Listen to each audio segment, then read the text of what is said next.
가수리 형제 자매 여러분 안녕하십니까? 최근 여러 일들을 돌아보면서 교계의 분위기가 정말 바르게 가고 있었는지, 또 신학교 교수들과 많은 목사들이 바른 길을 가고 있었는지 여러분이 직접 살펴보면서 돌이켜보는 시간을 가져보겠습니다. 교단의 이름으로 여러 가지 연합이나 행사를 하는데 그런 것들에 동참하고 마음을 함께하는 것만 봐도 그 사역자들의 신앙과 신학 수준을 알 수가 있고 주님을 향한 충심을 알 수가 있는 것이죠. WCC 같은 것은 이제 너무나 유명해졌기 때문에 그 이름만 들어도 안 좋다는 것은 일반 평신도들도 다 알고 있죠. 그런데 그런 WCC만 문제가 아니라 여러 가지 초급화적인 연합은 굉장히 큰 문제인 것입니다. 첫 번째로 로잔 대회죠. 빌리 그레함과 존 스토트가 1974년 스위스 로잔에서부터 개최하기 시작한 신복음주의권에서의 이 연합은 교리 같은 것은 전혀 상관없는 그저 초급화적인 단체입니다. 온누리교회와 소망교회 등이 주축이 되어서 이런 대회에 참여를 했고 감리교회 유기성 목사를 비롯해서 초급화적인 연합을 도모했던 단체죠.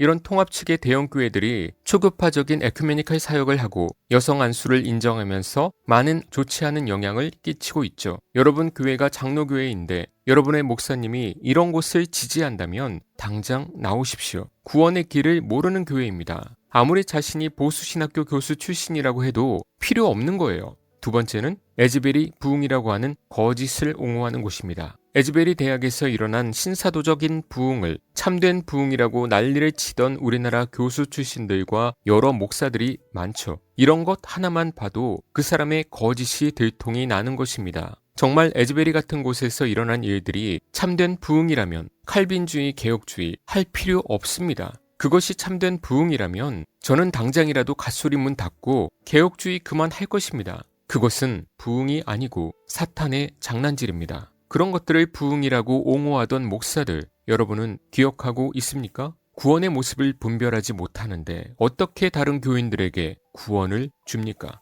말이 안 되는 것인데 교인들은 너무 착해서 다 넘어가 주죠. 세 번째는 새롭게 하소서에 나오는 간증들을 인정하는 목사들. 저는 새롭게 하소서 같은 곳에 나오는 사람들 중에 구원받았다고 생각되는 사람을 한 명도 못 봤거든요. 정말 그 사람들 중에 교리를 바르게 알고 믿는 자들이 있다면 저한테 좀 알려주세요. 제가 확인해 볼게요. 그저 허탄한 신사도적, 자유주의적 간증들만 하는 방송을 보고 참된 성도들이 출연한 것처럼 인정하는 보수교회 출신 목사들, 그런 것을 영적 맹인이라고 하는 것입니다. 구원의 길을 전혀 모르는 것이죠. 그저 교리는 교리일 뿐, 구원은 성령님이 알아서 하는 것, 이렇게 구분해서 마음대로 생각해버리는 것이죠. 그러니까 잘못된 성령론을 가지고 있는 것입니다. 저는 그분들에게 말씀드리고 싶은 것은 당신 자신 구원도 되돌아보십시오. 죽어서 지옥 갈 수도 있어요. 네 번째는 1027 집회와 세이브 코리아 등 극우 집회죠. 이런 것들을 막 시행하려고 할 때 정치적으로 진보를 지지하는 목사나 교수들까지도 이런 것에 대해서 함부로 얘기하지 말고 기도하자, 이런 말을 했어요. 아니, 잘못된 게 뻔히 보이는데 뭘 기도만 합니까? 그렇게 중립적인 척 하는 분들이 왜 그러냐면 하나님의 말씀과 교리가 중심이 아니라 교단과 교계의 분위기, 이런 것들을 그저 무난하게 하면 그것이 덕이고 사랑이라고 생각을 하는 것 같아요. 아니죠. 오직 하나님의 진리와 교리 중심으로 판단을 하는 것이 신본주의죠. 그런 정치적 보수를 외치는 자들이 알지도 못하고 인본주의 거리는데 이런 초교파적 사역이 전형적인 인본주의입니다. 알고나 말하세요. 모르면 부끄러운지도 모르죠. 다섯 번째는 WEA를 옹호하는 목사나 교수들.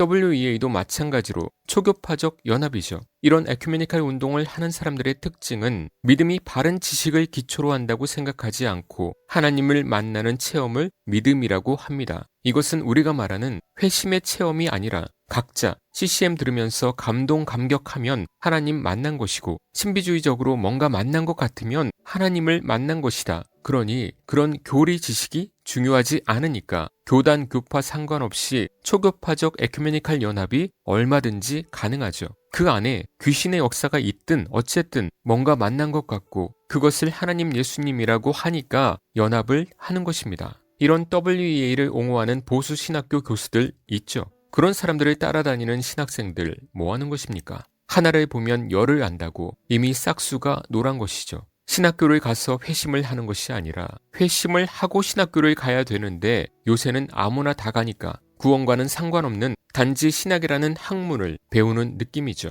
하나님께서 거짓 교회뿐 아니라 신학교도 점점 축소시키실 것입니다. 이번 정권 때에 교회들의 모습으로 인해서 더 그럴 것입니다. 자꾸 지난 정권 코로나 시기에 교회가 많이 사라졌다고 하는데 원래 교회다운 교회는 얼마 없었습니다. 없어져야 될 교회들이 지금도 너무 많은데 말이죠. 마지막으로 정광훈과 손연보 목사를 옹호하는 목사들. 이 두 목사를 옹호한 목사들은 제가 이유를 말 안 해도 다 아시죠? 더욱이 보수신학을 추구한다고 하는 사람들이 이런 사람들을 옹호한다면 그것은 마지막에 거짓됨이 드러난 것입니다. 개혁신학의 모든 것을 무너뜨리고 인맥으로 감싼 것이죠. 하나님 앞에서 부끄러운 짓을 한 것입니다. 정말 바른 신앙을 지녔다면 절대 옹호할 수가 없는 거예요.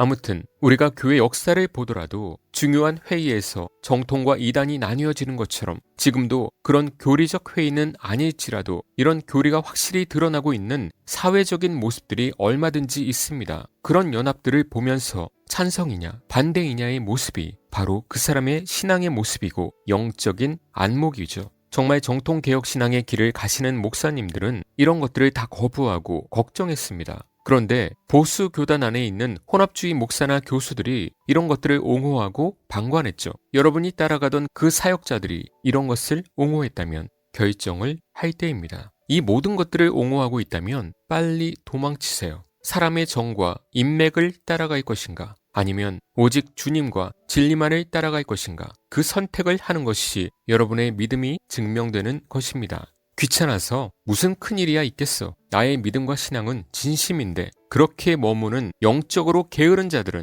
멸망의 길로 가기에 합당한 거예요. 스스로 살펴보지 않고 또 경고를 무시했으니까요. 그 주님께서 심판하시는 날이 멀리 있는 것 같죠. 곧 올 것입니다. 기대하고 계세요.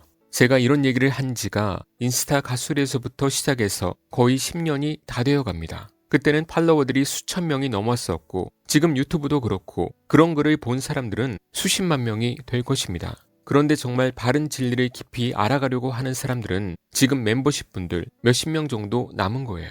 구원의 길이 좁다는 것이 절대 농담이 아닙니다. 마귀의 계략은 개혁주의 안까지 뻗쳐 있다는 사실을 잊지 마십시오. 앞으로 또 다른 이런 초교파적 연합과 집회들이 있을 때 여러분의 믿음은 계속해서 검증되어 갈 것입니다. 시간이 지나 세월이 흘러 하나님의 심판대 앞에 서게 된다면 당신의 거짓된 믿음으로는 영원한 형벌로 떨어지게 될 것입니다. 목사를 따라가다가 애국을 외치다가 그렇게 바른 진리를 아는 것에 힘쓰지 않고 허송세월 보낸 대가를 받게 되겠죠. 성령께서 역사하시는 사람들은 깨닫고 돌이켜 참된 회심과 함께 바른 교리를 알고 순종의 삶을 살아가시길 주님의 이름으로 축원합니다.